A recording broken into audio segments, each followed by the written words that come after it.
Thanks for having me back.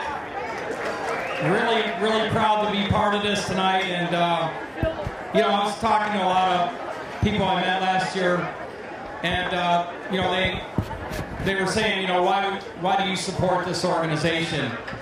Well, I think everybody should support this organization because they do exactly what we all should be focused on, and that is sharing what we know with our kids. Try to inspire them to be youth ambassadors for the planet, because they're the ones that are going to inherit all the challenges that we have going forward. So it's a great honor to have received the award. I want to congratulate the Bolsa Chica Conservancy again. You guys rock. I love you guys.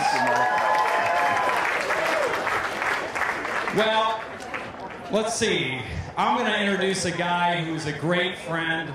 He's a friend to kids like I am, and again, he's focused on the same thing that we are. So I'm so glad to be back here tonight. This is an exciting night, and I couldn't be more proud to present the 2015 Conservator of the Year Award to my friend, Jerry Schubel, right here. Right here. Now I got a few more things to say, Jerry. I love this guy, and when he came to the Aquarium of the Pacific, I mean, he transformed that institution. And I don't know if you guys ever saw the wall that I painted in Long Beach. Anybody see that giant mural? It's no big thing. I painted that during the LA riots. It took 6 solid weeks, 7,000 gallons of paint to paint my largest mural on earth. And by the way, on the last day, the riots started and a bullet hit the wall right next to my head. So I said, I had a riot in Long Beach. But that's when the mural was done, pretty much. They go, how do you know when you're done? Well, when a bullet hits the wall next to your head, I'm going to say you're done.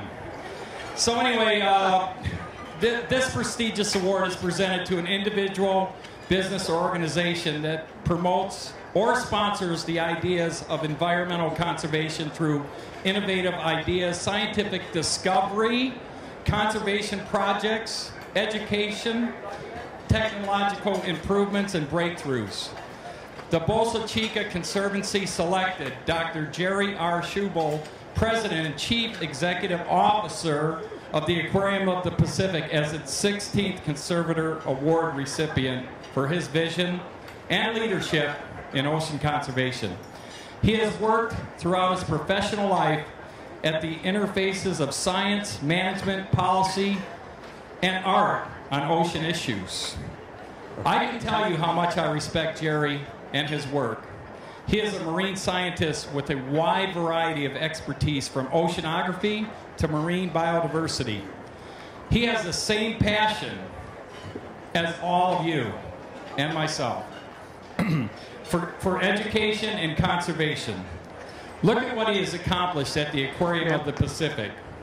It has become one of the world's most distinctive aquariums and a leader in conservation for our kids.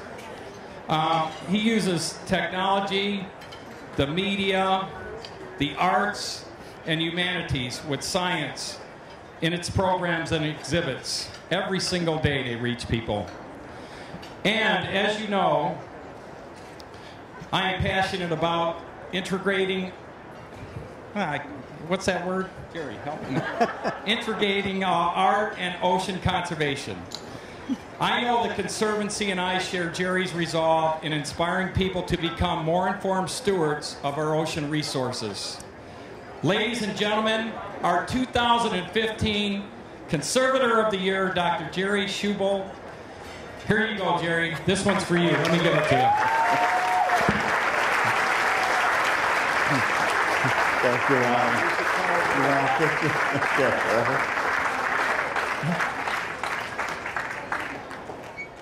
Thank you, Wyland, and it's great to be with all of you this evening. I want to thank you for this honor. It means a lot to me, particularly because I admire what this organization has done to restore and conserve an important piece of Southern California's natural infrastructure, her once extensive coastal wetlands. The number and variety of your activities to engage, educate, and empower people of all ages to make a difference is impressive. What you have accomplished took vision, hard work, and perseverance. The juxtaposition of salt marsh, birds, and coastal ocean with human activities sends an important message. I think one we too often forget. Humans are part of nature too. We are the product of nature and 4 billion years of evolution. In many ways, we are the most successful species ever to have lived up to this point. With a population of 7.3 billion, on our way to 10 billion and perhaps more, the challenge that we face is to figure out ways to live in harmony with the rest of nature. Our success as a species is yet to be tested. If we are to continue to be successful, we must create a new planet right here on Earth. We have no other choice. A few of us may go to the Mars or the Moon, or maybe even Europa, but for most of us, this is the only home we will ever know. It's the only home our children, our grandchildren, their children and grandchildren will ever know, and we have compromised its living infrastructure, its life support system for all life on Earth, including ours. And nowhere is the challenge greater than along our coast. Pressures from the development on the land side and pressures from a rising sea on the ocean side. It's not a question of conserving the coast. It certainly is not a question of preserving the coast. The challenge is to design the coast of the future that we want, where human communities and natural communities can thrive. I have long felt that Southern California could be a great laboratory. We seem to go ahead. Be a great laboratory for figuring out ways for humans and nature to live in greater harmony. With a population of more than 20 million people living between Santa Barbara and the U.S.-Mexico border, and the projections are that we will add another 10 million before 2050. Here we are with not enough water to support the population we have now. We import 70% of our water, 50% from the Delta, 20% from the Colorado, and both of these sources are declining in the face of climate change. We're in an area that, like the rest of the United States, imports more than 90% of the seafood we consume. Most of that comes from China, and more than half of it is farm-grown. We make diverse and intensive uses of our coastal ocean. We have the 2 largest container ports right here in Los Angeles and Long Beach. We have all of California's offshore oil platforms and oil islands. We have some of the busiest and most beautiful beaches in the world. Great surfing. It's the place where beach volleyball was born. And we have great surfing. And pretty soon, we will have, and we have kelp forests, one of the very few places in the world, and these support a rich biological diversity. And very soon, we're going to have the largest ocean desal plant in the Western Hemisphere.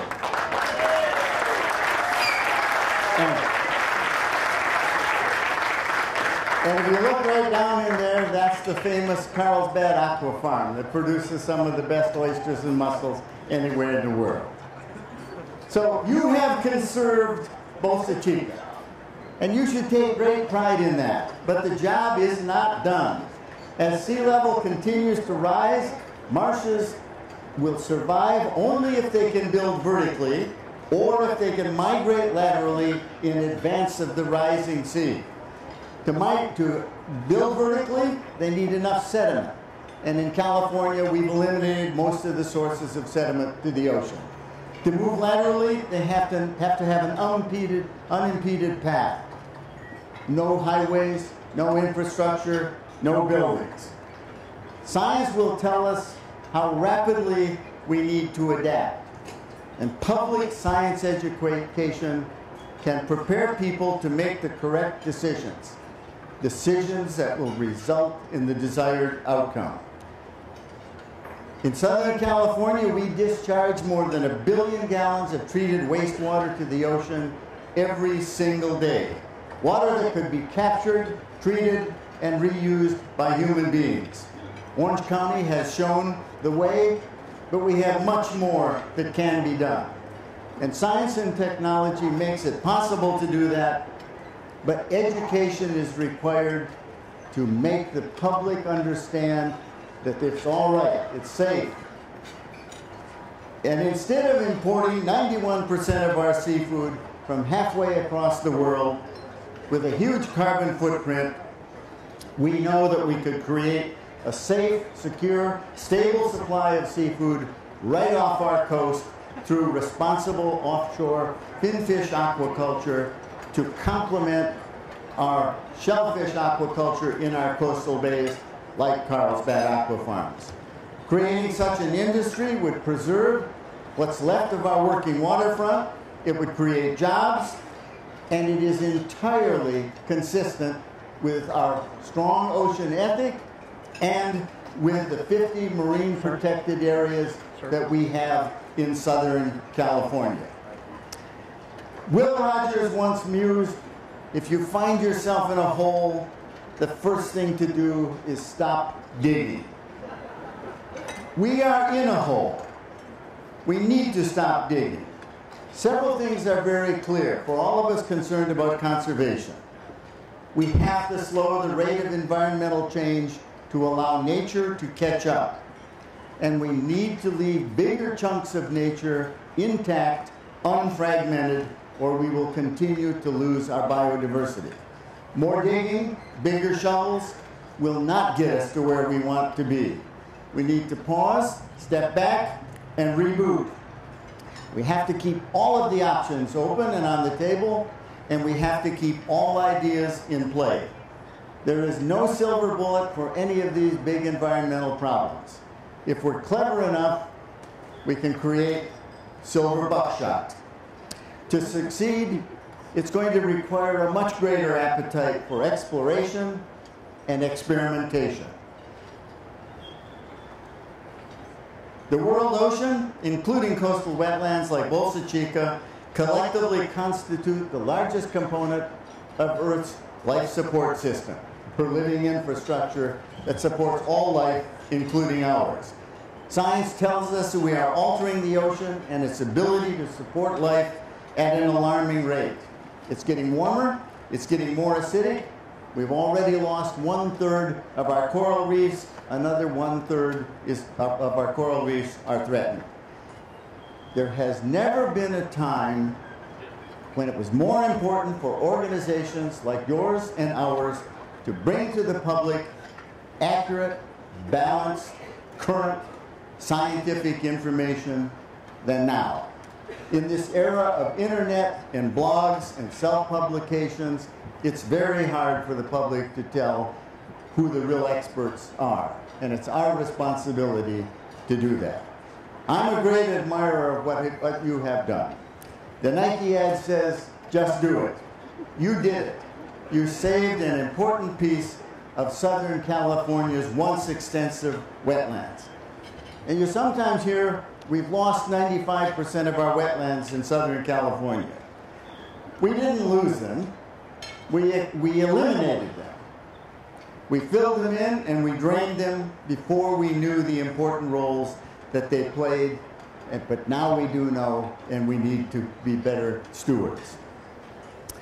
You made an important contribution, and all of us at the Aquarium of the Pacific look forward to continuing collaboration with you. Your new Center for Coastal Ecology will be an important addition, and we wish you all the best of luck in that campaign. And on a day when American Pharoah won the Grand Prix,